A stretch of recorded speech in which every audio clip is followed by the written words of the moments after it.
सब देखने और सुनने वालों को जावेद राठौर का सलाम।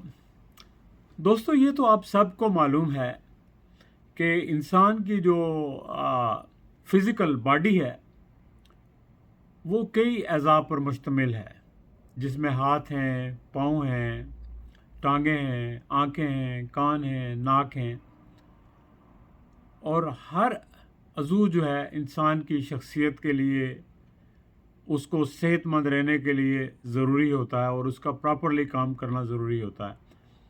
लेकिन बाज़ ऐसे अज़ू होते हैं कि जिनके बग़ैर इंसान रह सकता है, लेकिन एक मुकम्मल इंसान की हैसियत से नहीं।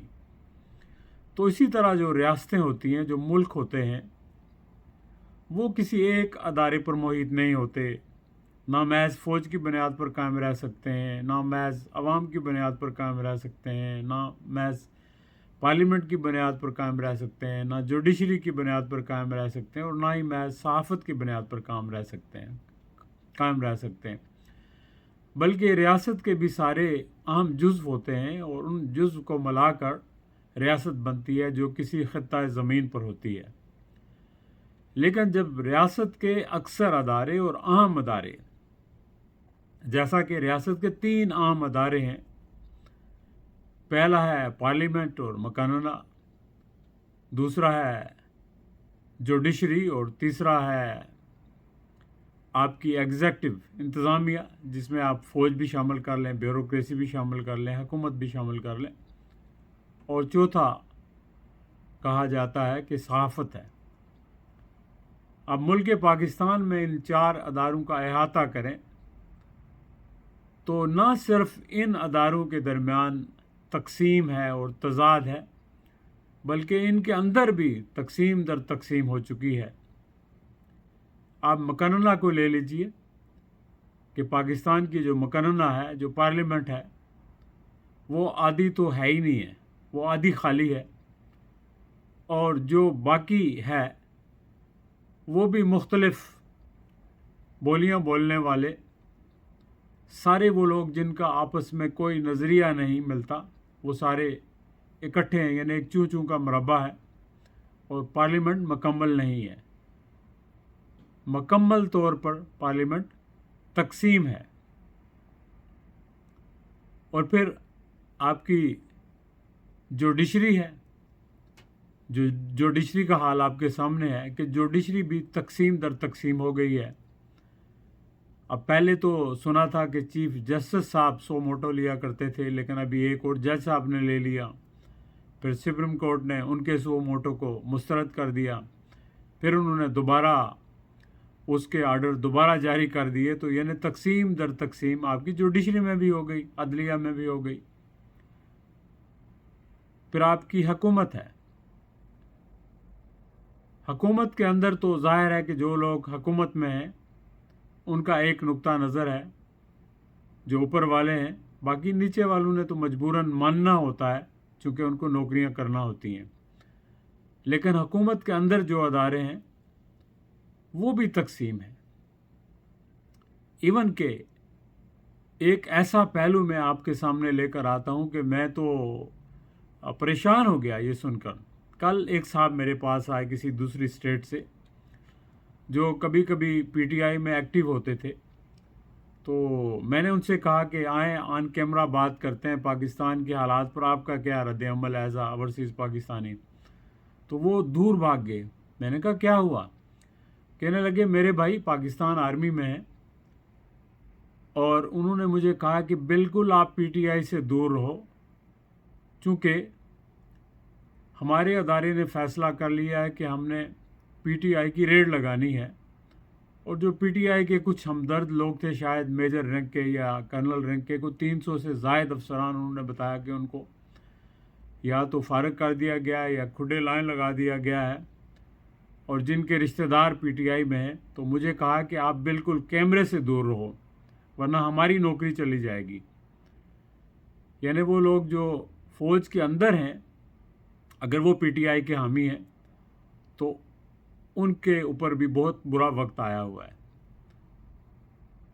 यानी ये समझिए कि तकसीम जो है वो इस वक्त हमारी अफवाज के अंदर भी पैदा हो चुकी है।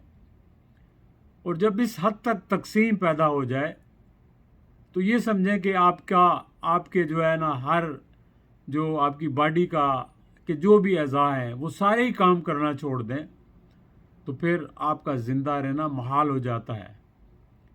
ऐसी ही सूरत हाल कुछ मुल्क पाकिस्तान के अंदर है। ये जो तकसीम है और ये जो आज मैंने टेलीविज़न के ऊपर सुना कि हर टेलीविज़न यही तबसरा कर रहा था कि हुकूमत और अपोजिशन के दरमियान जो है फ़ाइनल लड़ाई जो है फ़ाइनल राउंड में दाखिल हो गई। नहीं जनाब, बिल्कुल नहीं। ये हुकूमत और अपोजिशन के दरमियान नहीं है, ये हुकूमत और अवाम के दरमियान भी नहीं है, ये हुकूमत और मुल्क के दरमियान है। ये लड़ाई जो है ये मैं समझता हूँ कि जो भी इस लड़ाई को आगे तूल देगा वो मुल्क के ख़िलाफ़ होगी, मुल्क की सलामती के ख़िलाफ़ है, मुल्क की यकजहती के ख़िलाफ़ है।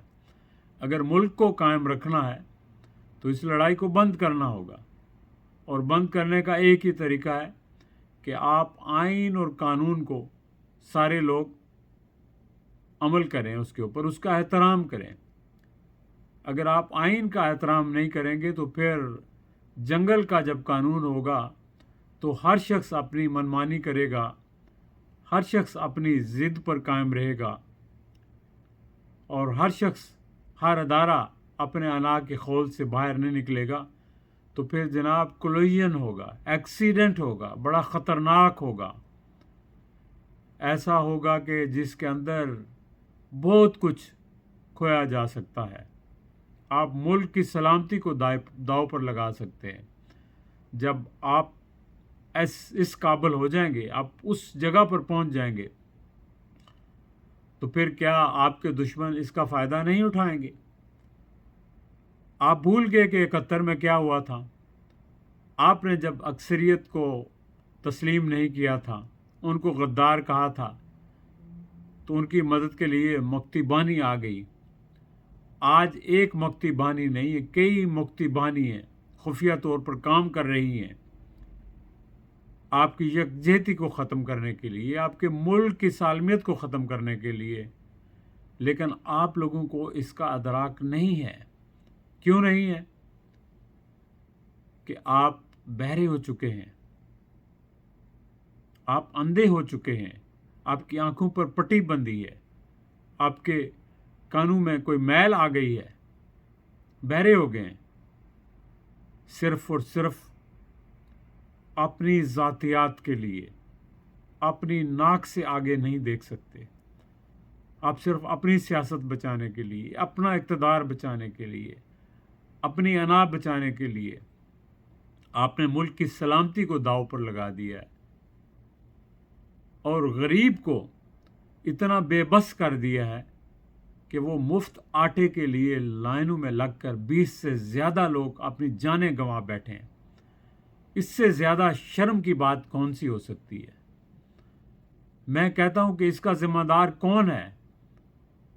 कोई एक हुकूमत, कोई एक अदारा नहीं है, सारे वो लोग हैं जो हुकूमत में रहे पिछले 70 साल से। और अगर अल्लाह ताला की तरफ से एहतसाब हुआ तो बहुत बुरा होगा आप लोगों के साथ। और अगर यही हालात चलते रहे तो शायद यही लोग आप लोगों से बदला लें, आपकी नस्लों से बदला लें। फिर आपके पास वक्त नहीं होगा।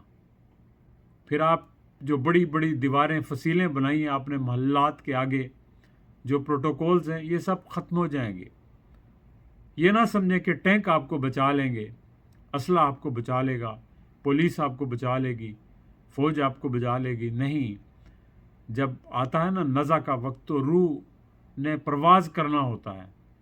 इसी वक्त अगर ये इंसाफ का और आइन का रास्ता ना अपनाया गया, आइन को पामाल किया गया, मसलसल इंसाफ को नज़रअंदाज किया गया, तो फिर ना इंतखाब होंगे, फिर सिर्फ इनकलाब होगा। और अब सारे लोग उस इनकलाब को लाने के लिए अपना कंट्रीब्यूशन पेश कर रहे हैं। लेकिन अफसोस इस बात का है कि जब वो इनकलाब होगा तो खून रेजी होगी, उससे कुछ निकलेगा नहीं।